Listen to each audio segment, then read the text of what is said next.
Albatross here again with the Cypher Unlimited crew, -1 sadly. But we have Speaks 18 or Anthony. And Anthony, what are we doing here today? Hey, we were off last week. Life got in the way of our usual recordings. We had to cancel our last interview, which is sad. We hope to reschedule it. Dean is sick. He's home in bed right now. Hopefully he's writing some Diamond Throne while he's in bed. But yeah, so we figured we'll do a little chill, relaxed episode. We'll break down what's going on in MCG in the last 2 weeks, talk about what's going on with us, and answer questions from the audience, because your guys always come up with a lot better, interesting topics than we ever could. So we're going to utilize the audience, utilize the CU chat to, get a good discussion going. Feel free to drop any questions in the chat. Anything you want to ask us, we're going to be just basically spitballing here about TTRPG related stuff, Monty Cook related stuff, anything you want to ask us personally, we're welcome, or we're open to answer them. Anthony has a couple of things in mind he does want to talk about MCG related. But yeah, tonight we're just having a nice, chill, open discussion, y'all. So, feel free to ask us anything that's on your mind or anything you just want to talk about MCG related. Feel free to just start talking about it. All right, so I got 3 MCG related topics off the bat that we could talk about. The first off is Darkest House successfully kickstarted. It fully funded. It raised $222,860. Not bad at all. Right, it had about 3,000. I think it was 3,038 backers, which is a good number. I mean, we all know MCG is gonna, they're gonna fund. They always do. I'm gonna admit though, I was a little surprised that it hit over 200K. That's kind of surprising to me. I even though I fully backed it and I'm fully excited for the project, I wasn't sure that the masses would want to invest, especially if you're betting at $85 in a online digital experience. And I'm happy to say that they did. They were as excited as I was. So that was a surprise to me. I wonder if everybody else was surprised by that. I mean, it's surprising and also not surprising because, again, it's something quite innovative, and they did something really smart by basically making it system agnostic. Like, it doesn't matter what kind of system you enjoy, you'll be able to play the Darkest House. And on top of that, there's the added niche of bringing any character from any game you enjoy into the Darkest House. So I can see why a lot of people, not even Cypher heads, would be dipping their toes into this.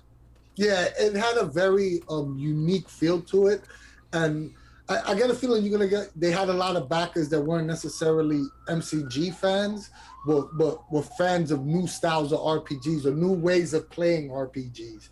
So I wonder if would this be a model going forward? Like every time they want to do one of these interactive adventures, are they going to kickstart it?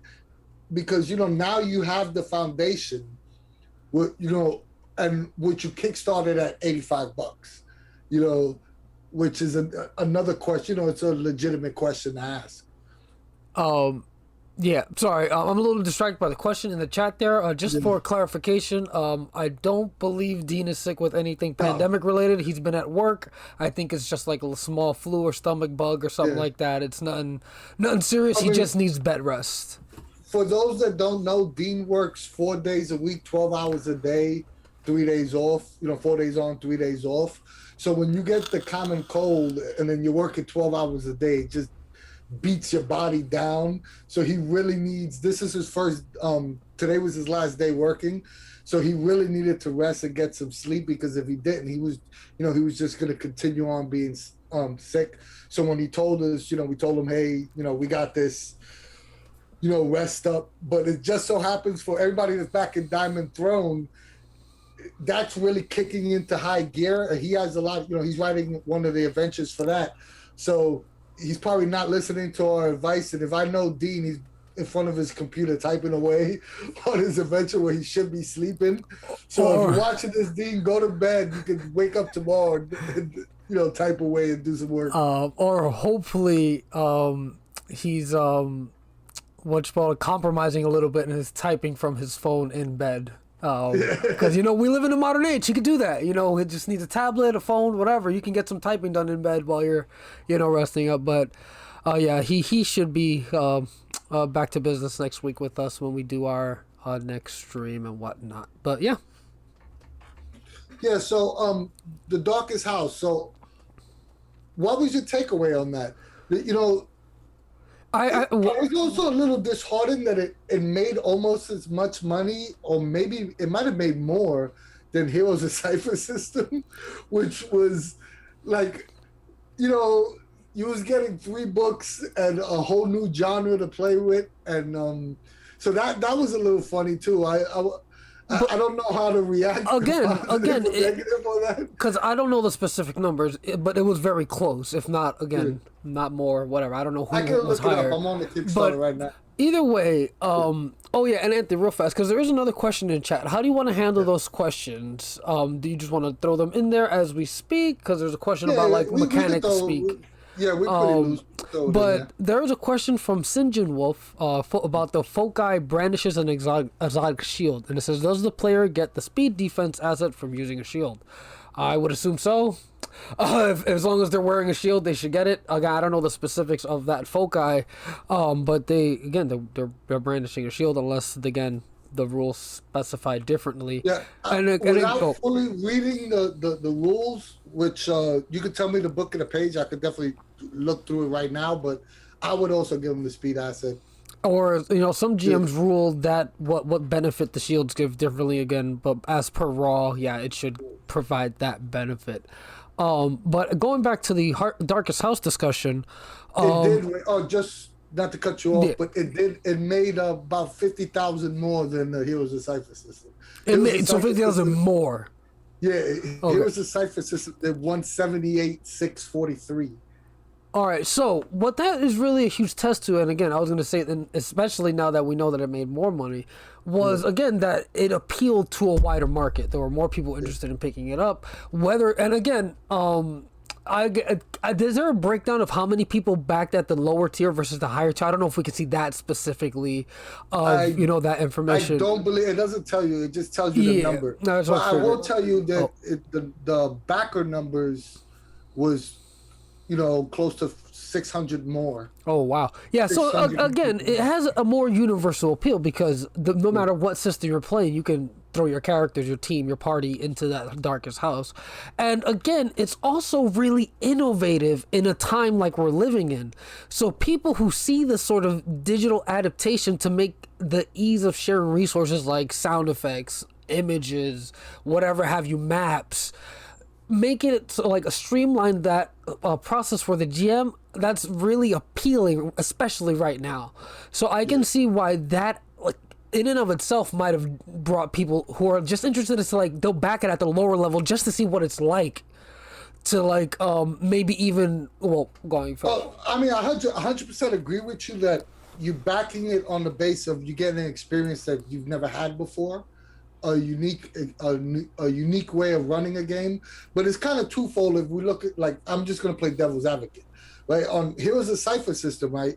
You get in essentially 3 books, a dice set, a map, and was it XP cards, and you was getting XP cards and was it a creature cards or something like that? It was another deck. A lot of stuff, TM. Yeah, you're getting all that stuff for essentially the same price, right? So you're getting 3 books plus another 4 or 5 accessories, right? Another 4 accessories for essentially the same $90. So you can't tell me that you're not going to get 80 hours of gameplay out of those 3 books plus those accessories. Oh no, the amount of time so I didn't mean to cut you off. Yeah. The amount of value from those books is definitely might even exceed like what you're projecting here, depending on someone's creativity.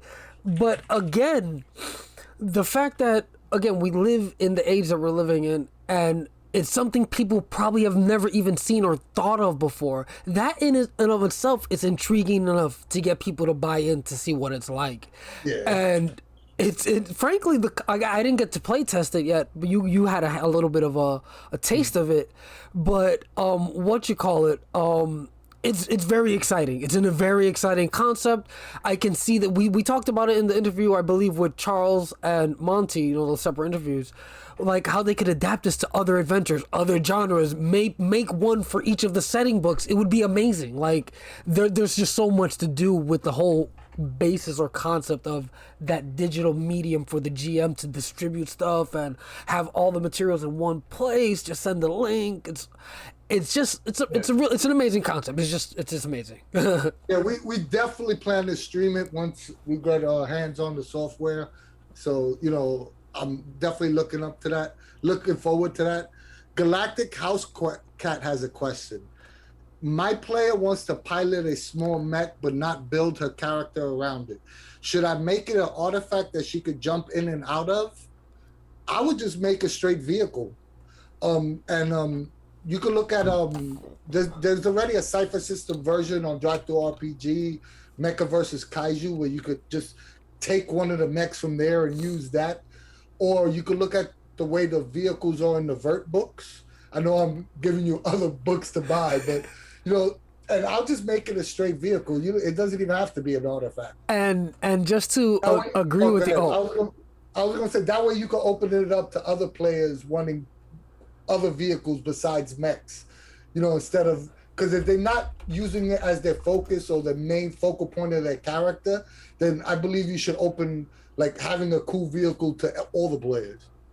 But just to kind of agree with, because again, it kind of depends on the genre and whatnot, right? So depending, they might want a mech that can break down or something. So in that case, making it a vehicle type artifact, like when you enter the vehicle / artifact, you do the depletion roll. If it fails, then the mech breaks down or whatever, and you have to repair it. If you need a mechanic to kind of show that it's kind of finicky or maybe prone to breaking down, then that would be perfect. But if that's kind of going to get in the way of the narrative or whatever have you, then what Anthony said is perfectly fine. Just vehicle it up, grab stats from some other resource. But again, it depends on what kind of setting and if it's appropriate to have it give that potential to break down or something. I mean, and that's also a great point. If you're going to make it an artifact, then you could put some hella cool abilities attached to it, which you won't necessarily do to a normal vehicle or, you know, a normal mech. All right, yeah. So awesome. There was another cool question. Your single favorite focus in MCG in the MCG official material. That's a good question. How do I not see that? Oh, there it is. All right. So do you have an answer? That was Ken Davison. I already know my answer, I think. I know your answer, I think. What do you think? Well, wait. We'll say what we think each other's answer is. All right, so what do you think? What do you think my answer is? I think your favorite one is Drives Like a Maniac. Yep, you got me. That's definitely, but actually it is a kind of a toss-up / tie, because I do also really enjoy Craft's unique objects. You know, it's in most games that I play, I end up taking that foci. Like if I make my own character for a game, there's a large chance I'll be taking that foci. But again, Drives Like a Maniac is also very, very fun. I love it a lot, and I have played many characters who have that foci. It's amazing. And what do you think mine is? I would think I've played it twice. In a game with me? One game with you. Actually, no, I played it 3 times in 2 games with you. Damn, my memory is absolutely trash. But I think it would be one that would lean towards like speaker-ish abilities or like adept-ish abilities, but I can't think of like the one you're thinking you would pick. Like, and also I'm just on the spot here and I can't think of any foci right now, like not even a single. I think the one is Keeps a Magic Ally. Oh, I love that foci. I love that foci because the concept, you could just play around with it. So like every time I've ran it in one game. I had a huge teddy bear, a huge stuffed bunny that was my magic ally. Another one, I had a genie that was my magic ally. You know, like you could flavor it in so many different ways. I really love that one. And I love Grows to Towering Heights, even though it needs some editing. You know, that's another one that I really enjoy. But Keeps the Magic Allies is probably my favorite. I honestly don't recall the games where we played where you kept a magic ally. Like, not That even remotely. that was in um Spoonie's game. Oh, Spoopy's game in the Yeah. Isekai, we entered an MMO type Yeah, deal. yeah, Yeah, yeah, okay. I mean, I still don't remember what you did or what it was. My yeah. memory is absolutely garbage. Yeah, but I really love that focus. That's a really fun one. It is. It's cool. And again, I think the reason, or excuse me, you can tell probably why I think it's cool because I really enjoy having a companion mechanic slash predation. So of course, I would find that one very cool as well. Yeah, everybody in chat could put what their favorite foci is, what their Let's see. favorite focus to use. I feel I like mean, there's so. so many good ones. Oh, someone You said, know, or Jesus said, befriend the black dog, best folk guy. Is that from I'm blanking on the name, the fairy tale one. Where I'm at here. It sounds like from there, but again, I could be wrong. I don't even know what that folk guy does, but it sounds like it would be from there. Um, the next thing I want to bring up, matter of fact, it came out today. If you go to the MCG website, Bruce Cordell pulled out a brand new adventure for the 5e version of Numenera. It's called Where the Machines Wait, and it's I believe it's 144 pages. Let me go to it. And it has a complete conversion, which is weird me even saying this, but there's a complete Numenera conversion of the adventure to Cypher System for 5e. So that's something that we could talk about, because I have mixed feelings about this too. I always feel a certain way when I see 5e Numenera stuff. I'm not hating, like, it is what it is. Companies need to make money. 5e makes the most money. I understand that. But as a Cypher System of Monica Games fan, it hurts me a little inside every time I see a 5e version of Numenera. Even though I purchased all the books, call me a hater, but it is what it is. I feel a certain way when I see it.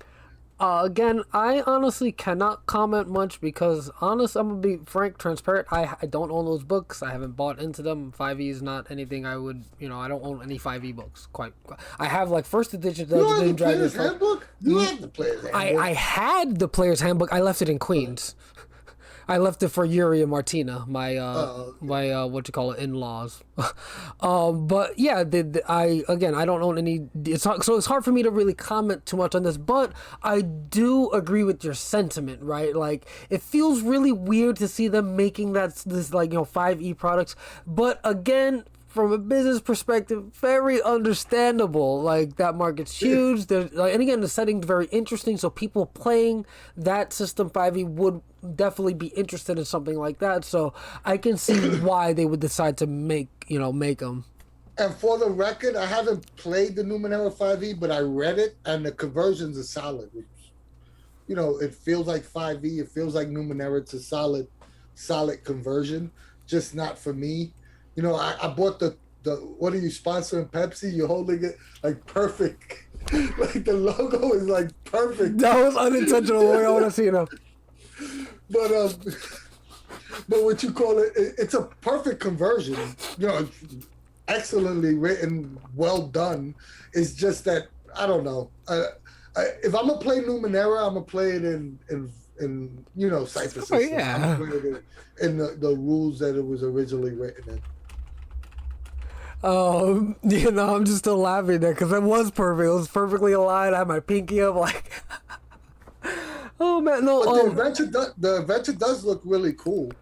So I would recommend everybody go check the Monica Game site. It's actually, you can get the PDF right now, and Bruce Cordell writes some kick-ass adventures. So you're getting a good product. It's 96 page.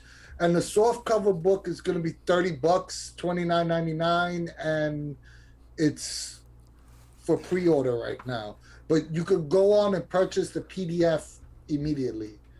I should have that PDF in my, because I'm pretty sure that this was one of the Kickstarter fulfillment, one of the stretch goals. I should have the PDF in my. Oh, Jesus has a question. I'm not gonna go claim it now, but I should have it. So Question: Coke or Pepsi? oh, I'm a Coke guy. I'm Coke all Actually, the way. like both. It really depends. But just to answer this joke question real fast. Usually I like flavored Cokes better, and then plain Pepsi, not the plain Coke. So like vanilla Coke, vanilla like orange Coke or whatever. I know we're going off topic, but Coke, Pepsi isn't fizzy enough for me. If that makes any sense. I don't know. But let's go back to Jesus on point question of. Do we have any advice for sports games? He's trying to run a Blood Bowl incursion. It's actually something. Oh, that's nice. It's That'd be actually it's actually something I've thought about a little bit, right? So there was a show on Adult Swim that I'm blanking right now on the name of, but it was like a almost a parody of animes. Wait, what was your question, David or Ken? I just read your name. He's like, y'all hate my questions. Oh no, the Coke versus Pepsi was his question. Sorry, I thought we read over one of his questions. So I felt a little messed up. But either way, I forget what it is, but it was like very tropey, made fun of a lot of anime tropes. The ball was alive. It was very gory. It was kind of like in the style of Super Jail. I cannot believe I'm blanking on the name of it. But the main premise was they're playing this sport, and I wanted to run a Cypher game about it because the first question I'm gonna ask, if we're gonna answer his question particular, he was like Blood Bowl, what sport? right? Oh, I know specifically what that is. It's like a football type game. He's talking about the video game Blood Bowl, right? Yeah. Like that's the one with like the trolls playing like the pseudo football. Is Yeah. that the one with the? So the first question I'm gonna ask is it like a one shot or is it gonna be like a continuous campaign? Because that's gonna dictate how much work you're gonna put into this actual setup. That's true, but one simple thing. Oh, it's like a Warhammer hack. But one simple thing I thought about while thinking about running just any sort of like you can flavor this almost in any way really. Just set up like a small, not a gridded map, but like an area map, maybe like 4x4 or something like that. And you'll need a token for the ball or whatever. You'll need tokens for the players, and just play it like Cypher. And again, use the general rule like area moving thing. Whereas if you're moving to the next area, it's like a short movement. If you're moving like 2 squares or whatever, it's 2 movements. And you can adjust difficulties of like catching the ball or whatever, interacting with the sport, be hindered or made easier based on allies or enemies in the same area as you. There's a lot of ways to really play with it. From a design perspective, from like a GM perspective, I think the first thing I would do is open up any focus to any whatever the hell you want. You can have. If we go in with the Blood Bowl, they have weapons that do like these magnificent stuff. So I would give everyone the ability to have an artifact and let them pick any ability from the Cypher core book and attach it to that artifact. So they have a unique artifact to themselves. So somebody could have a warhammer that lets them blink. Or something like something like that, a warhammer that makes them grow or whatever. Blood Bowl is basically like that. Yeah, and I'll also concentrate on building up, because the important thing about like sports movies or sports is the opposition has to be just a bigger character as the players. So you got to make sure that whoever they're playing against has personality, and you got to make sure that the opposition are just as interesting or even more interesting than the actual characters, because there has to be some sort of conflict. There has to be a reason why you want to beat these guys. So maybe like you could use the background connections to connect the players from your team to the opposing team, or even have a player that was on your team now leading the opposing team to add that conflict into the narrative.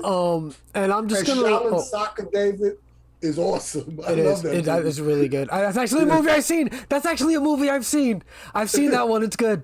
But something that just sparked in my mind as inspiration or whatnot is, again, if I know Jesus is talking about this more as a one shot, maybe you could even throw it into a one shot, but in a campaign sort of setting, you can do something like what our good friend Eric Frankhouse does in his Kaiju Mecha game, where there's like press hearings and you have to like defend your reputation or whatnot while you're doing certain things on the field, or maybe even off the field as you're role playing as being like snooped out by reporters, and you have to defend yourself in a news briefing. That could be an RP element to like a sports type game. And from a GM perspective too, you could also, all your dialogue and narration could be in the form of an announcer. Yes. So, like, now we have, what a fantastic play! Like stuff like that. So that'll be pretty awesome. These questions are flying a mile a minute. Oh, no. I know one of the questions to ask, what's a bigger budget? My RPG budget is way bigger than my t-shirt budget, because I have a lot of people buying me t-shirts. My wife, my daughter, they all know I love, like, quirky shirts. So, every holiday I get restocked with a bunch of cool stuff. But I have a problem buying RPG books. I can attest to that. But what you call it? My good buddy Repo Bob had a question for you specifically, Spigs. What song would you make me sing if you could choose any song? Ooh. The person might not be the right person to state because of their past, but I Believe I Can Fly by R. Kelly. That's a good answer. That's a good answer. I'm not condoning anything R. Kelly has done in real life, but I just think that would be a funny song for Al to sing. Yeah, and for those who want a little context in the that question, singing is something I frequently do in my personal streams at the Ancient Albatross on Twitch, and I actually have like a channel points thing where you can redeem a song. I'm not doing songs on CU. No. That's for personal. We can do a stream later. You can see me sing there. I'll stream later. You want to request me sing there, I will sing for y'all. I'm not doing it here. I got another Cypher System related question that I want to bring up, because this was on our Facebook group. And if you haven't joined our Facebook group, it's not as big as our Discord, but there's still some great conversations happening there. And one of the questions that came up a couple of weeks ago that we never really touched on video is, what genres do you really want to see being cypherized that haven't been already? I think you know my answer already. It's Magical Girl. Magical Girl all day. I mean, again, we can reskin Unmasked to be Magical Girl. It's quite anime, easy. Period. There really hasn't been a cypher anime. Like, I mean, I know animes are broad. Like Magical Girls is a little more, like what you call it, focused. But there hasn't been really an anime-inspired Cypher System version. There's anime-inspired RPGs, but there's not a Cypher System. So as a whole, yeah, I could see that. Definitely a good idea. Monster Tamer anime, so basically like a monster trainer. Again, we could reskin Predation, but one specifically where there's like an extensive like companion leveling system where you can level them up, choose different abilities. Maybe there's a tree or something involved and they can evolve or something like that. That would definitely be a lot of fun as well. When you said magic or Toon, yeah, Jason, Toon would be awesome. I would love to, and actually, Toon would be really easy to do in Cypher, because I've actually run Toon-like games in Cypher with basically I didn't really change much at all. So, that's just descriptions and, developing focus. But the Toon could easily be done. Yeah. But I was going to ask you, when you mean by magic, what makes Magical Girls a genre? So like, the biggest thing in Magical Girls is, again, it's more of a setting thing, I guess. So I guess you could make rules for it. Is you're making a pact with some magical entity that grants you these abilities most of the time. Again, I haven't watched every single Magical Girl out there, whatever. Right? This is just tropes. You make a pact with this entity. You get these powers. Or maybe not even a pact, maybe you become friends or whatever, but either way there's usually some entity involved and you get powers. Another big thing is having to destroy cool monsters for whatever reason, to collect their soul shards, to, you know, seal away a portal, whatever. There's a reason for these monsters. Maybe they're henchmen of a big baddie who's trying to take over the world, whatever. There's always some overarching, like, world saving, world ending type deal. I can't think of any magical girls that have like a very like mundane story, if that makes sense. It's always something like crazy, like fantastical. And I mean, I think that's about it. And they transform. As long as there's a transforming thing, they transform into the powers. Usually they're regular girls or something, and then they transform into magical people. And again, you can easily remaster or reflavor Unmasked to do something like that. I think that would fall into the anime character. Yeah, no, it would easily fit. It would be like one of those, like, if it was like a big anime genre book, it would just be its own chapter or whatever. Infinite Construct has a great question. What is a Cypher System rule mechanic you feel like you're still learning to master and implement well? I have a couple. Huh. The one that comes to mind for me first and foremost is the Numenera crafting rules. I still don't get it fully. I will be quite frank here. I have not read them. Because of I heard that it was complicated, one, and then two, it's pretty easy to, like, I mean, I can come up with like things on the fly for crafting, because it's Cypher System. It's like, hey, you want to craft so and so? Hey, what are you trying to craft it with?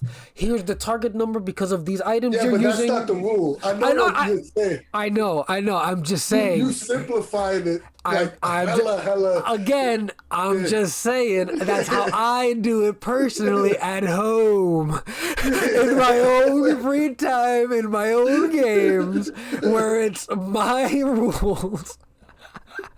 Because I do not want to be looking at a book for all that stuff. But yes, that would be a raw I would definitely struggle with, for sure. You know what's another rule that it kind of gets in the way sometimes is the ship to ship combat rules from Stars of Fire. Stars of Fire and the CSR. I mean, the Stars of Fire didn't simplify it. They clarified it a little better. But it's still, you know, like if you're one, without like just getting into the whole rule discussion, but, you know, like having different tier ships, you know, I think it goes against the general philosophy of Cypher of minimizing math and adding a whole bunch of math into the equation. It works well enough, but I think it kind of steers a little bit away from the core philosophy of the system. So while I do agree with that, right? I 100% agree with that. Like whenever I did ship combat or have done ship combat, it's I hardly ever take like vehicle levels into account. It's more of like a situational thing, just like most things in Cypher System, and then I assign a number, whatever, right? But what I think the draw here is, and I don't know, I could be misspeaking here. I feel a lot of people who want like spaceship rules or something like that, people who are looking for that want that added depth. Without that added depth, it doesn't feel like mechanic. It doesn't feel like they're piloting a spaceship or something. So again, I don't think I've actually ever run it as per like Stars of Fire. I don't have first-hand experience, but that is my, like, I guess general takeaway is that people who want to, like, really feel like they're piloting a spaceship in space versus another thing in space, that added depth gives that to them. That's an assumption. I don't know. Yeah, no, I mean, that makes perfect sense. Like I said, I've run the rules raw. They work. Like, I'm not saying that they don't work, but I do think they cause a lot of confusion when I hear other people saying, hey, you know, like, you know, it gives the impression that if you're in a better ship, that you're never going to lose against somebody in a lesser ship. Which is technically not the case, but by reading the rules, it gives that sort of impression. Yeah, for sure. So I'm just scrolling. And yes, I remember the bucket of D6s in a calculator. Brilliant Loser asks, what's your dream IP to release a one-shot with in Cypher? I've run a lot of my dream IPs. I've also done the same. You know, I don't need them to release something for me to run the IP. I'm a huge fan of Run Run Shaw, martial art, kung fu, 1980s kung fu flicks. I'm a huge fan of 80s and 90s like campy horror, so I do a lot of that stuff. If I had to pick one IP to be in Cypher, to be like, F it. I'm if you're gonna have me shoot for the moon, I'll shoot for Star Wars. Why not? And for me, I guess one would be like, aside from ones I've run, which I really enjoy Darkest Dungeon, and I have a pretty extensive homebrew for that. I actually The Matrix is a good one. haven't touched that in Somebody a long put the time. Matrix. Ooh, that is a good one. But Dark Crystal would be another one. I don't have I seen Dark Crystal? I don't know if I've seen that one. I may have. But before I get sidetracked, one like IP or whatever I would love to see is, or maybe even develop, is My Hero Academia. Like that would be awesome. Yeah. Like that's just a super amazing setting. There's so many, like, again, it's a superhero setting at its core. If you don't know what it is, like it's just a super, like an extravagant superhero setting with lots of powers, and the powers usually have a negative side effect that's very apparent, which is a huge draw to me. Like well, I guess they're mostly kids learning their powers, but even the seasoned heroes, their limits are apparent, and they have to work with what their power and their negative and make it work. But yeah, that would be one I would love. Jason put Spinal Tap, right? I could, if us old people know what Spinal Tap is. I know Al has no clue, but the drummer in Spinal Tap, like they were a rock band, right? And the drummer in Spinal Tap will always die. Like literally, like every time they'll go on tour, the drummer would die. So what I would do is I would have the players roll randomly at the beginning of every scene, and somebody's gonna automatically die. That's funny. you know, I feel like there was another question that we skipped here. Oh, do you think Claim the Sky will expand that set of secret identity tropes? I mean, I forget if they mentioned talking more about secret yes, he identities did. within the He did book. say he did say that they were gonna have pros and cons for having a secret identity or being known to the public. I don't know if that Oh. answers your question, but there was going to be like something like either connections connected to that, or or you get like some sort of advantage, asset, or hindrance for either or having a hindrance and an asset for either or. Oh, that's a good question. Do you see it? Ooh, what's your favorite character you ever played? Whew. I don't know. I'm gonna go way back. D&D Second Edition, Tomb of Horrors. I played a fighter slash rogue. Back then it was thief. Fighter slash thief with a couple of levels in cleric. His name was Vlad Talos, and he was actually Vlad Talos the ninth because the first eighth died. And if anybody that played Tomb of Horrors, you died, you die, and then you jump right back into the action. So Vlad Talos was my character that actually survived the end of Tomb of Horrors. So even to this day, when I talk to my friends that played that, my friends from 40 years ago, 30 years ago, we still address each other as the characters we were in that game. That again, sorry, I sorry, so disconnected, but that is a really cool story. But haven't you used that name in other games? Yeah. Like I feel like I've used that name in multiple. And that's actually from a book, like from a series of books. He was an assassin, Talos, but I've used that character name all the time. I was like, that sounds mad familiar. But for me, then, for an actual answer, and then we'll answer that other question from Samuel. What you call it? It's probably gonna. I don't play many campaigns, right, or anything like that. No, like I don't really have any long running games, so like I enjoy pretty much all the characters I play in one shots because it's a one shot. I want to play the character that I'm gonna have the most fun with, right? And sometimes we do like GM roulette where I don't have control over it or whatever, and then I'm just having fun, whatever. But I guess my favorite character ever would probably have to be my Dragonborn Paladin from Anthony's game when we played, I guess, 3.5 and 5e. Did the characters transfer from generation to generation, or was Side Gem just from 5e? I don't remember. Side Gem was from Pathfinder over to 5e. Okay, but we started out in Pathfinder. Wait, his name was Side Gem, right? The gold Dragonborn? Yes. He was gold, right? Gold Dragonborn? Yeah. I feel like he was gold. Or was he red? Either way, it was Dragonborn Paladin. The whole Tomb Horrors books. I mean, not Tomb Horrors, a Horde of the Dragon Queen series. Yeah, it was really fun, and I don't know where in the story arc it happened, but we were in some floating castle or some shit, and it came crashing down into Earth, and I was one of the only people who failed the roll, like, to get off, or what, I forget what cinematically was happening, how we were getting off. I think it was like a floating spell or some shit. But either way, I failed it. I'm the only one who failed it. Character crashes into the fucking side of the earth or whatever, or mountain, and I think you cut it to black, and then we were in suspense until the next season or next session. But when we came back, I had to get I think it was a fake arm, like I lost my arm. It was really cool. And yeah, that's something I'll probably remember for a long time.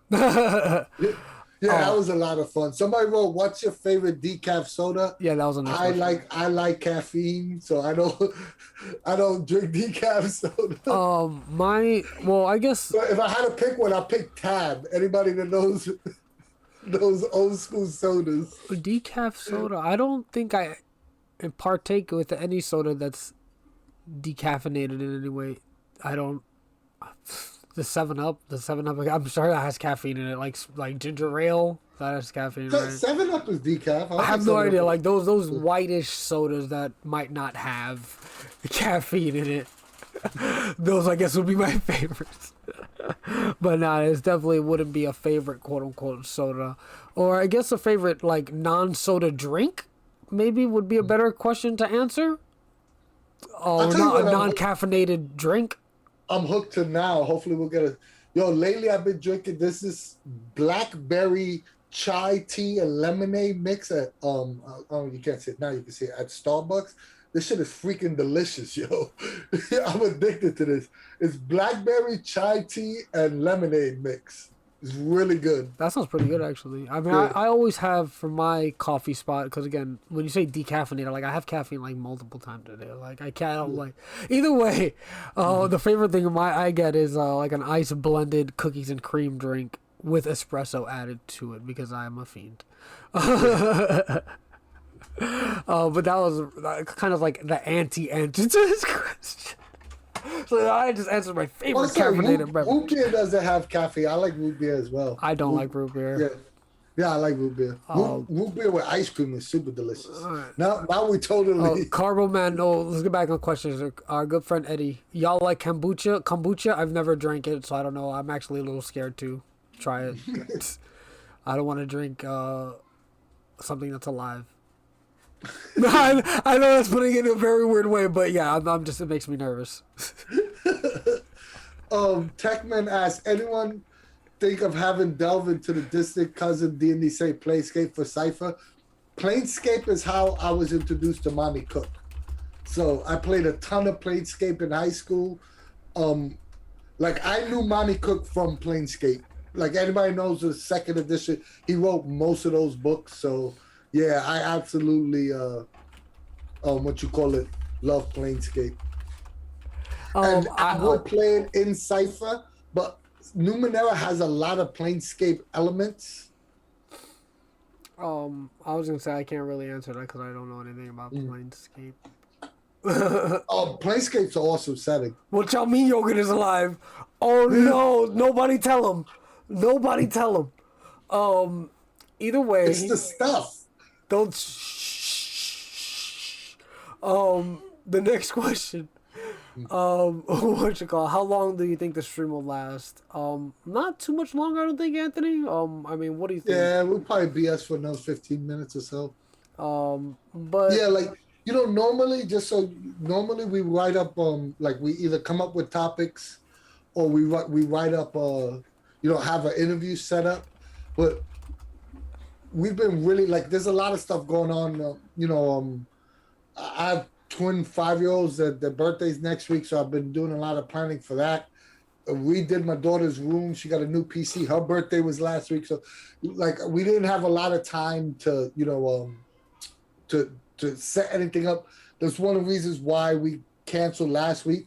Dean has also been mad busy writing for Diamond Throne, so and we don't like to book like major interviews without all three of us being there.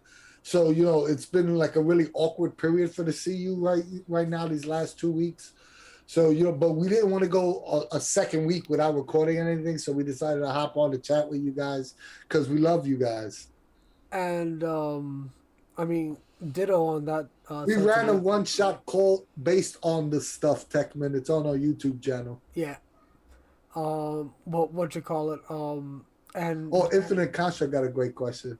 but before we dive into that, just my Yeah. my just real quick perspective or take on whatever side of what we just said about being busy or whatnot. I'm gonna just be real. My emotional energy is woo. So work kicks my ass, and then I come home and I'm just like, I don't want to do anything. I just sit, just remember real transparent. I just don't have their energy for most shit. Like I most of the time just come home and just fucking don't do anything. Hey, sometimes it's good to just decompress. Yeah. But yeah, that's the real answer. But on to the Yeah, I cool wish I could question. do that. When you got 3 little kids, it's hard to do that at a Yeah. full-time job. Fortunately, what you call it, I mean, we do have our little one half the week, but I do have other, I have significant others who help in that capacity and help in other house tasks and whatnot. So I do have that benefit, which I'm very grateful for. But yeah, the actual question from Infinite Construct. So Cypher's the GOAT. What's your solid number 2 system of choice if you couldn't play Cypher? That's a great question because though we love Cypher, me personally, I'm a polygamerist. I think you should be playing every game, regardless if you have a favorite or not. One, that's how you know what your favorite game is, by comparing it to other systems and other games. So you should be playing every game you could possibly can. For me, it's probably, damn, that's a tough one. I really like Fate.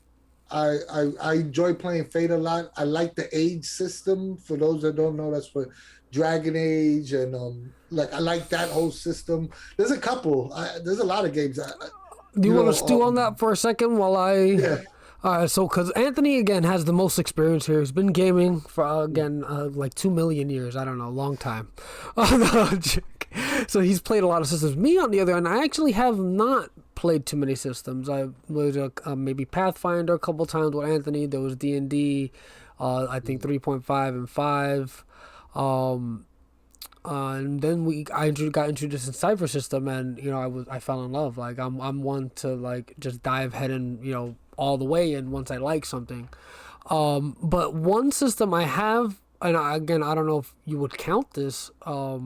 I mean, I would, obviously.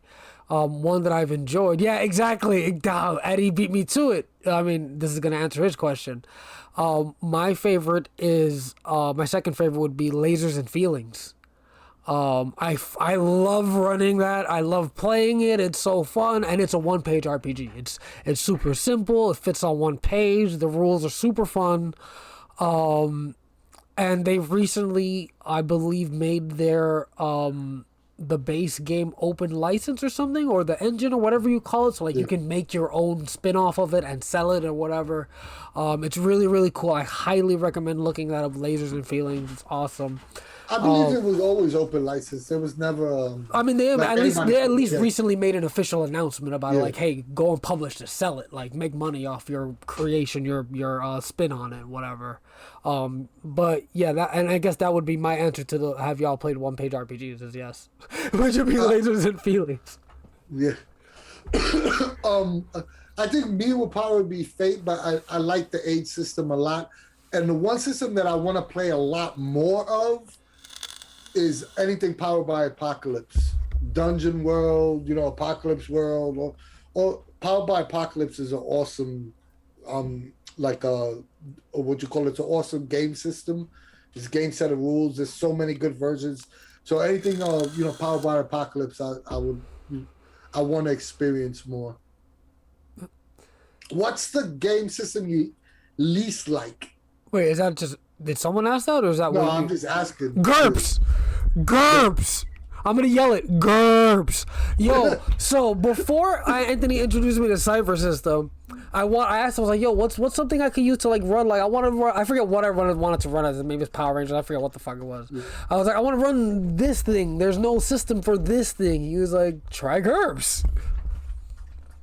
Bro, because at the time, GURPS, just to put it in context, Cypher Core wasn't out there. Yes, just to be fair. Yeah.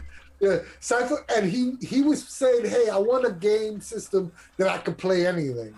And GURPS is, it is what it is. It is the premier generic system out there. There's a book for everything. So I didn't understand the level of his commitment. So I suggested GURPS because GURPS has a book for everything. I guess that would be my answer for that one. What about you though? Oh, that's a tough one. There's a lot of really shitty games out there. You see, I'm not a fan of GURPS, but I appreciate GURPS. So I don't want to put that on there. But that's a lot of really bad games. Jesus asked if you ever played Sentinel Comics, the RPG. No, but Dean has. I know Dean spoke about it. I've never even read it, to be honest. Damn, that's a tough one. There's a couple really bad ones.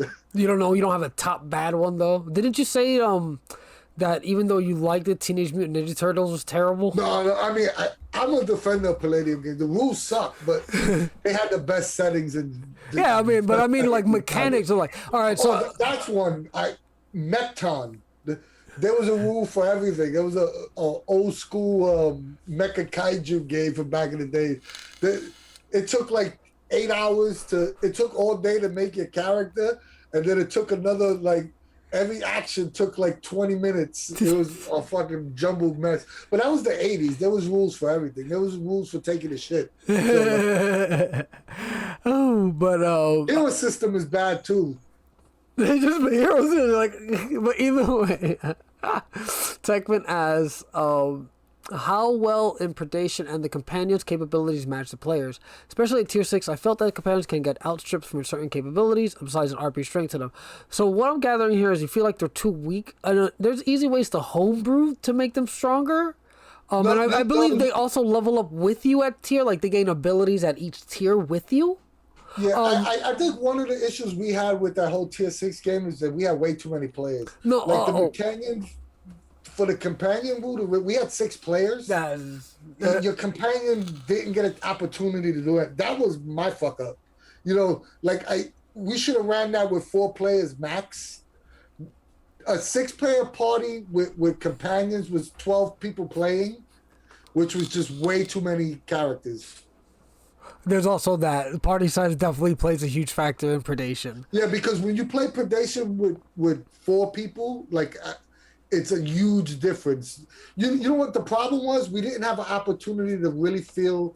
Yeah, it was fun, but we didn't have the opportunity to feel the companions. We didn't get their personalities because people were too busy. With 6 people, we were concentrating on the actual characters opposed to the characters and the companions. You know what I mean?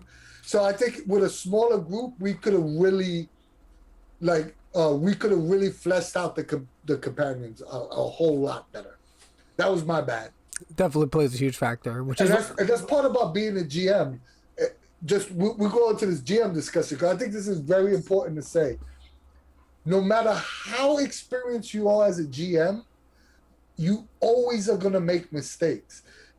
The key to good GMing, and I'm not saying I'm a good GM, but the key to good GMing is recognizing those mistakes, accepting it, and then thinking about ways to correct it going forward. Bingo. I couldn't have said it any better myself. You always got to try new stuff, and again, I don't think Anthony's ever run a 6-player Predation game And then it was also he's never run a tier 6 game, and there's a lot of factors in there. But he learned, you don't do that. You don't run a Predation 6-player game because that ends up being 12 characters. And the only way you know what you're capable of is falling, is trying. You know, like this fear of whether or not people are going to have fun or if you're going to fail. Like, every GM fails multiple times in a session, but here's a little clue. People remember the great moments in the game 100 times more than they do the bad moments. And like, I'll give you a perfect example. Even in that game, because that game had some fucked up bad parts, right? We still took off talking about this one scene, because that one scene is so memorable, it makes up for 3 or 4 bad scenes. So as a GM, when you mess up, it's a learning experience. You move on. Unless it's a particularly bad fuck up you don't own up to. There are cases where it can be really bad, but you can look on the internet for big cases like that. But again, for the common person, as long as you learn from the mistakes you're making and you're not being egregious or like arrogant about it, and you're saying your way is the best way, even though people are telling you, hey, I didn't have fun, or so on and so forth. As long as you're actively working to better yourself, mistakes are awesome because you learn from them. As a player as well, you should be actively trying to figure out how to be a better player. Yeah. I lost my train of thought though. Was there another question? I don't know. Let me check. I don't think so. I mean, Infinite Contra said at a physical table, at a physical table where we have more time, absolutely, 6-player Predation will probably work. But let's talk about the companion mechanic, because this is another thing I want to bring up. It doesn't get utilized enough in enough genres. Here's another thing. Just because a rule is in one specific genre book, like, this is a question we answer a lot. Like the Mechanion rules or the just because it's in the Predation book doesn't mean you can't move it over to Numenera or move it over to the Strange, right? Cypher System is plug and play. It's modular 100%. Like, the companion mechanic works in Star Wars for droids. There's so many different, right? You could me and Dean a couple months ago were talking about doing a high school, like a one-shot based on I forgot what the genre is called, like a love trope, like a teen girl drama, like 16 Candles, something like that, like one of those teen movies. And you could use the companion, like every character will have a best friend character, and it will be a companion that's controlled by another player. So, your best friend could be the jealous girl, or, you know what I mean? Like, so you could use the companion rules for so many different, like, genres. Same thing with power shifts. Power shifts doesn't have to be superheroes. We use power shifts in Star Wars to replicate the Force. You could use power shifts in sci-fi. In what you call it, noir games to do detectives, give like Dick Tracy style detectives a special ability in a specific way of crime sleuthing. Like, you don't have to, just because it's designed for one genre doesn't mean that it has to stay in that genre, is what I'm saying. And one thing I want to bring up specifically, Slice of Life, that's what it's called. Thanks, Techman. But what'd you call it? One mechanic that should, because we're talking about mechanics, you mentioned power shifts and all this shit, is the horror mechanic. Even though it's in, like, excuse me, is it the horror rules, the dice roll? I forget the specific name of it. That the GM intrusions go up. Yeah, that's like horror mode. Yeah, horror mode. So, like, that's usable in any genre. You want to build up the tension real fast, make things suspenseful, boom. You could just call it suspense mode instead, or whatever, instead of horror mode. It's such a nice mechanic. You could use it in Toon Game to escalate the craziness. You could use it in a comedy game to escalate the gonzo-ness. Like you want to do a straight up comedy Cheech and Chong game, right? You could say every time it gives you a GM intrusion to add something even crazier to the story. Not necessarily negative to the players that are going to harm them in any way, but it adds a ridiculous complication into the story. Things get a little bit goofier. Like you can even use it as like this is an excellent idea. Use it as a way to shift the atmosphere of the game. Like they rolled the 1 or the 2 or whatever to advance the state.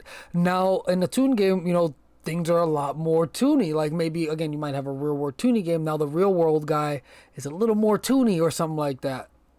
Horror mode. If you're referring to horror mode, it is in the CSR, but it goes way more in depth in the Stay Alive book. But horror mode is in the CSR book. Yep. And if you're talking awesome about power shifts, that's in the CSR. Yep. Both those are they're really. And the companion rule, if you're talking about that's in Predation. Yes. I hope that answers your question. And again, all those mechanics, love them. Don't leave them in their genres as listed in their books. They belong everywhere. They're amazing. What genre? I mean, what rule do you think doesn't get utilized enough? I think crafting, because people are scared of it because of how the book presents it, I guess. Because that's not all alley, but Infinite Construct, you got to do a crafting video. I mean, I could. I mean, but again, it'll be like a 3-minute video because it's like, I'll be like, yo, what are they trying to make? What items did you go? Like, Construct. I don't want to. I thought you said me. Oh, sorry, I misheard. Yo, we get enough dislikes already on our videos. We don't need you doing a crafting video. Oh yeah! Oh shit! Who the hell are these idiots? Did they even read the book? Oh, for that facts, we would get that comment like, "What the hell is this guy talking about?" Who let Ancient Albatross make a solo video?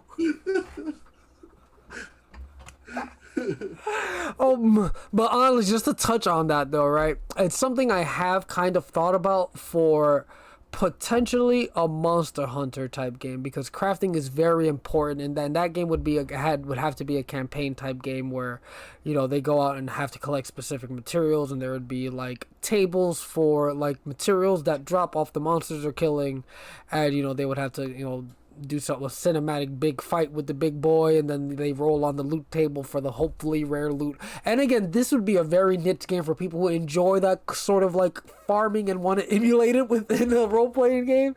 But again, it depends on if you're asking about a general crafting for like on the fly in any game, or if the game is specifically about crafting. They're very different things. That's a good that's a long-term action for other games besides Numenera. Yeah, you could utilize. We tend to hand weave a lot of the crafting stuff in other games, but that is a great point. Like, there's a couple of genres that you could definitely right now. I know it's an old game, but I'm playing a lot of Horizon Zero Dawn right now, and crafting. They do a lot of crafting in that game. So if I did a Horizon Zero Dawn game, like your bow, your armor, like there's a lot of crafting elements. There's a lot of games. A post-apocalyptic setting could definitely utilize the crafting rules. You know what I mean? Somebody on the server was talking about a Minecraft style game. Ooh. I don't know how you would do it, but that would definitely need to utilize the crafting rules. I could see that being very fun in real life using Legos. And like a map, and like if you have like a table that doesn't get touched anywhere in a room, like some people have a gaming room, like you can like let it be like something you come back to, and actually like maybe they move their character to like an area on the map and they spend time via rolls or whatever, and like depending on how good their rolls are, they get that many Lego pieces to build or whatever. There's fun things you can do with that. But just to hark back to go ahead. I was gonna say Infinite Concept said I would love a phone app that manages IOTA. I think that's part of the problem when you need a mechanical device to manage something. It might be a little complicated. But to hark back on what Infinite Construct was saying about the crafting and one shots. You guys know I basically only do one shots, and if I'm playing in a one shot, I try to be the crafter, and then it's kind of like I like to see how the GM handles it, or maybe they ask me how I would handle it or whatever. But even when I run games, I like to try to have if a player wants to craft, they can craft. Depending on, again, if it's something that's on the fly that players want to do, they can be like, hey, I had this in my satchel, what can I make with it? And you as a GM can go back and forth with them and decide what they're crafting. Or again, it could be like a Numenera game. Again, I don't know the specifics of the Iotum and like what blueprints and whatnot. But you could. Oh damn! I lost my train of thought. I'm gonna go. I know this is way off topic, but I remember the game that I absolutely love, and I would love for Cypher is Dread, the Jenga tower. I totally forgot Dread. I gotta put Dread in my list of games that I love. That mechanic is so simple, using the Jenga tower to tell a story. That's a great game, Joe. I don't know what made me think of it, but to hark back, I remember what I was saying though. But so great interruption, because I remembered what I was saying. You only really need an in-depth crafting rules or anything like that, even a material list, anything like that, if you're playing a game that really is reliant on it, like a post-apocalyptic game, or again maybe you're Numenera with high, I don't forget what the crafting scavenger type class is, but either way, if you're just playing a regular Cypher System one shot or something, if someone wants to make something on the fly, it's like what I said earlier. They give you what they have on them and what they're trying to put together. You give it a number and boom, they can craft on the fly with very little interruption. It's a different mindset. With a one shot, pacing is important, right? You gotta, with a one shot, right? You can't focus, any one character shouldn't have the spotlight for more than five minutes at a time, right? So when it gets to the point where you want to avoid the multiple roles for stuff that don't impact the narrative in a major way. Right, so that's why crafting and one shots they don't not necessarily play well together. Yeah, I'll tell you how they tend to slow down the immersion, because it's I have to do these multiple roles to accomplish a task. Yeah, and that's why I do it the way I do it. Is it's always basically one role. They tell me what they have on them, what they're trying to accomplish with it, and they make the one roll. And usually, again, it's when there's downtime, when they're resting, it's hey, while we rest, can I put this and this together and make a makeshift whatever? And usually I'll be yeah, the difficulty is 5. If you roll a 5 or better, or excuse me, 15 or better, you can do it. And that's it. They do that while they're getting. And again, most of the time, and again, if this really, I guess, depends on the player.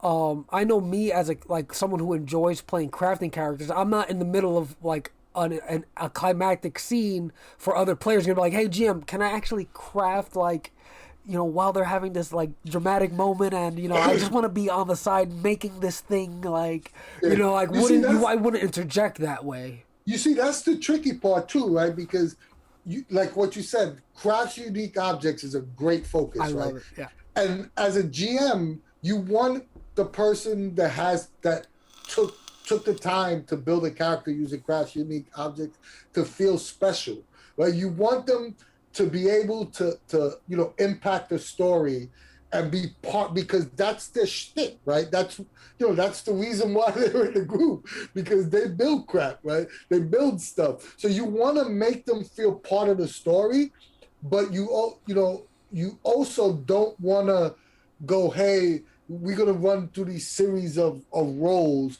because it's a fine line to walk with those style of characters. But you also don't want them to be hey, because it's kind of cheesy when you take the time to pick craft unique objects and you just roll once. Hey, you made it. You know what I mean? So one thing I will say, and as someone who enjoys exactly what Techman said, there has to be some drama involved in the crafting, or it isn't satisfying for the player. So I mean, again, for me, as someone who plays the crafter, and someone who I encourage crafting in games, people want to try it. I'm not like it's exciting to me because again, it's even though it's one roll, like you're saying, like you would need a series of rolls to feel like they're crafting, right? Or So to feel like there's a consequence. so Because one roll gives you that though. Like if you failed, your materials break or whatever, and then you can't try again for however again. That's how I would GM it, but it depends on the GM and the player. But again, me as a person trying to craft in a one shot, and again, it's you to make it one roll. Again, I understand because it's ease of whatever, and you can again as I GM it, you don't even have to have specific materials on you, right? You can't. It's not like I'm gonna keep track of everything you're carrying on you, right? You as a player in my game, like even if excuse me, specifically if it's not specifically about crafting, like in a Monster Hunter game, like in just some like any other adventure game or whatever have you, if someone told me, hey, I happen to have some leaves I picked up and this like snail, if I mash them together, could I make a healing salve? I'm like, sure. Like, depend again, it really depends on what they present to me. And I would say, hey, you take the moment, match that shit together, you roll the dice, and again, if they have the craft unique object thing or craft unique object folk guide, they're usually trained at two things. So healing salves might be one of their things, and they honestly, as like mechanically, they can just flavor what they're using to make their things. They don't have to have those specific things on them, so to speak, as like an item like management sort of deal. You can keep a narrative and keep it moving. Like it doesn't have to be like, hey, you can't craft your potion because you don't have like the Eye of Newt. No, you only have the Toe of Salamander. You can't like I don't play it like that because again, it slows things down. yeah, but with a campaign, you definitely Oh would have to yes, there's you a have the different yeah. room to be able to allow them to explore, Yes. finding material, because that's part of the crafter stick. No, That's part of the alchemist stick is getting the materials to craft better and bigger and better things.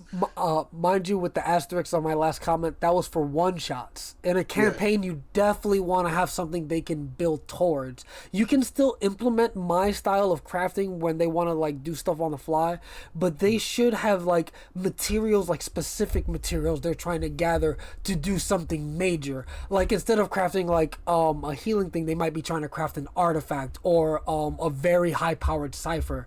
In those cases, in a campaign setting, they would be potentially have a side quest while the main story is going on where they're looking for these specific items, and it's your job as the GM to put those things in their path. I have one final question we're not going to answer, but if you guys have any topics you want us to touch on videos, like do an in-depth like discussion, or if we could, when we come on next week, we could discuss as a group, put them in chat because, we always looking for new topics to talk about because, I love this talking theory.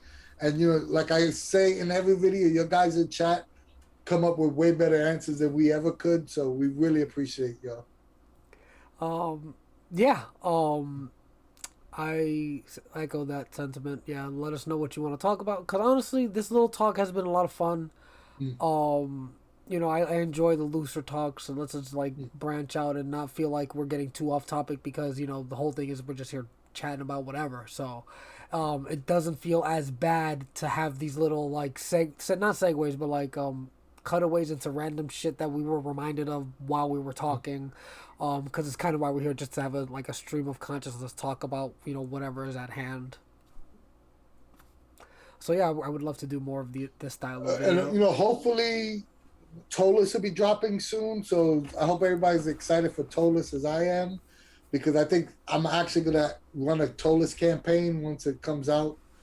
I'm gonna be looking for 4 players to, I have a busy schedule, but I definitely want to do at least a 4 to 8 part Tolus adventure. So, I'm super excited. And yes, I'm doing it in Cypher. I'm not gonna lie though, we did play a little bit of 5e with Eric Frankhouse recently, and it was a lot of fun. Yeah. Oh, actually, that's gonna be that's all actually going to be streamed. He got a sponsorship. Like I'll let him announce the sponsorship, but it's a pretty big game company, and we were lucky enough to be invited to be characters in his live stream of that. So once he's ready to announce that, we'll definitely talk about it on our channel. Yeah, we'll definitely be sure to check that out. It's gonna be a lot of fun. You'll get to see the Cypher guys doing non-Cypher, like, and Dean is also a character in the game, as well as I forget the gentleman's name who's joining us, but we have a fourth player as well. Yes, I know he's an artist for Paizo. Damn, I feel horrible. I'm completely Yeah, blanking on his his name. name was off the top. Um, If you own any of the Paizo standees, most likely you've touched some of his artwork, because I know oh, he's done a Todd. lot of what. Todd. I don't know his last name, but I don't want to say a false name, so I'm not gonna even. no, that's his name on Discord. Yeah. No, Todd. it's not Eric Mona. Eric Mona didn't do every Paizo standee. I'm just saying, it's someone named Todd in our Discord chat. That's I don't know a last name. He's just a guy who's playing. To me, he's just a guy playing 5e with us. But Anthony, I think you can do our little end spiel here. I think we are done here. If you like Cypher Unlimited, you like what we do, what you call it, give us a like, share, and follow here on Twitch. Or please go to our YouTube channel and like, share, and subscribe there. We really appreciate. We're trying to get to 1,000 subs. It's really hard, and every time you like and subscribe to our channel, or even share it around, it brings the YouTube algorithms up, and it draws more people attention to our videos. We don't make the greatest stuff, but at least we provide content. Right? And if you join the Cypher Unlimited Discord server, it's the largest fan-run Cypher System Monte Cook Games based Discord server on the planet. We have almost 4,000 members. There's games being run every day. There's people talking about everything MCG. You should definitely check it out, or join our Facebook group. You could also give us a little Ko-fi donation. Like I said, our videos always be free. We do everything for the community free, but it helps us out with little things like Zoom course. And if you want to rock this cool Cypher Unlimited swag, go to our online store and purchase. We got t-shirts, hats, a mask. We got everything, mouse pads, whatever you need. We got mugs. Check it out. And, trying to harken ourselves. But like always, we love you guys. We love having these discussions. And, keep on gaming, keep on rolling those dice. Yeah, the links are there for everything Anthony mentioned in the chat, even though I could not figure out the commands there, but I did eventually, and yeah, be sure to check those links out. We really appreciate any and all support y'all give us, even if it's as simple as visiting our YouTube and hitting that subscribe button. It doesn't cost you anything, and it helps us a ton. Oh, go ahead. I'm sorry. Before you log off, Claire, we already had GM Sprinkles on for GM Roulette. You're next on deck, so I'll be contacting you either today or tomorrow to schedule you Infinite Construct for GM Roulette. And that should definitely be a lot of fun. GM Roulette is a ton of fun. But yeah, just as usual, thank you everyone for stopping by. It's been a blast. We thank you for all the questions. We wouldn't have been able to talk as much if y'all weren't here talking with us, and we really, really appreciate y'all hanging out with us, giving us all the support, and asking some wonderful questions. So yeah, any last final words, Ant, before I sign us off? Play more different games. We Cypher System, but be polygamorous. Play everything. Good final thought. And from us at the CU, we will see you later. Bye, guys.